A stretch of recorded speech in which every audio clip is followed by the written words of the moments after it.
सभी को प्रणाम, राम राम। देखिए, हमने 132 तक साइंस से संबंधित प्रश्न किए। अब उसके बाद हम कर रहे हैं 133 से शुरू। ठीक है जी, तो साथ साथ में सुनते चलिए और समझते चलिए। क्वेश्चन नंबर 133 है, श्वास नली के ऊपरी हिस्सों में बालों जैसी संरचनाएं क्या कहलाती हैं?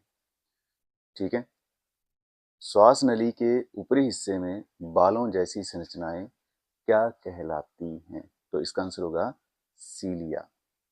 सीलिया, ठीक है। जैसे जो लोग स्मोकिंग करते हैं, ठीक है, उनकी ये चीज़ें खत्म हो जाती हैं, जिसकी वजह से उनको फेफड़ों में कैंसर वगैरह प्रॉब्लम क्रिएट हो जाती है।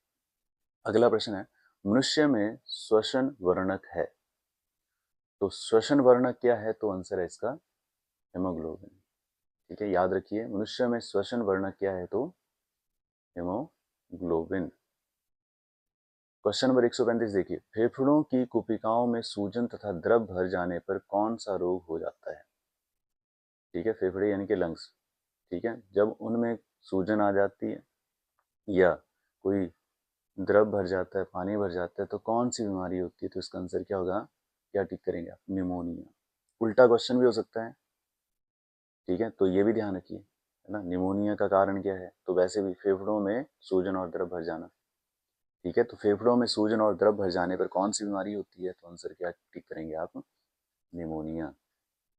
ठीक है भाई बहनों, अगला प्रश्न देखिए, हेमोग्लोबिन वर्णक में उपस्थित धातु, हेमोग्लोबिन में कौन सा मेटल एग्जिस्ट करता है? तो इसका आंसर क्या होगा? आयरन, लोहा। ठीक है, हेमोग्लोबिन में कौन सी धातु होती है? तो लोहा। क्वेश्चन नंबर 137 है, एटीपी का विस्तृत रूप क्या है? Full form.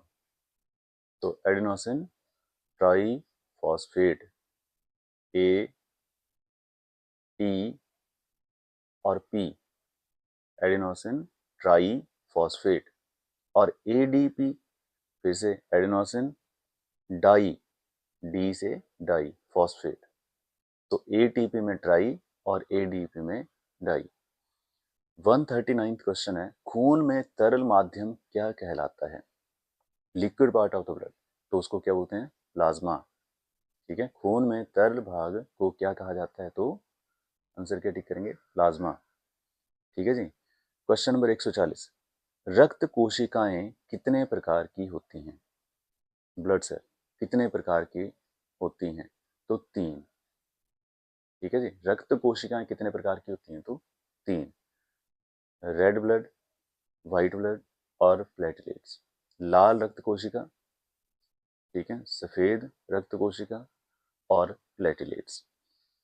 क्वेश्चन नंबर 141 देखिए, मानव हृदय का भार कितना होता है? ठीक है ना, हर्ट, हृदय यानी कि हर्ट, तो कितना भार होता है? लगभग 300 ग्राम के करीब। ठीक है, 300 ग्राम। क्वेश्चन नंबर 142, मछली के हृदय में कितने भाग होते हैं, कोष्ठ होते हैं? तो मछली के हृदय में कितने कोष्ठ होते हैं? तो आंसर क्या होगा? 2। मनुष्य के हृदय में होते हैं 4। मानव हृदय के कितने कोष्ठ होते हैं? तो 4 होते हैं। और मछली के हृदय में कितने कोष्ठ होते हैं? तो 2। जल स्थल चर के हृदय में कितने कोष्ठ होते हैं? तो 3। यानी कि जो जमीन पे भी और पानी में भी रह लेते हैं, उनके हृदय में कितने कोष्ठ होते हैं? तो क्या आंसर ठीक होगा? 3। जो विभिन्न अंगों से रुधिर इकट्ठा करके वापस हृदय में लाती हैं, उन्हें क्या कहा जाता है? हमारे पूरी बॉडी से जो ब्लड वापस हार्ट पे आता है, तो किस जो इस काम को कर रहे हैं उनको क्या बोलते हैं? शिराएं। हिंदी में बोलते हैं उसको शिराएं। और उल्टा क्वेश्चन, जो खून को हृदय से शरीर के विभिन्न अंगों तक ले जाती हैं, उनको क्या बोलेंगे? धमनी। ठीक है, धमनियां। ठीक है, तो इसको बोलेंगे हम धमनी।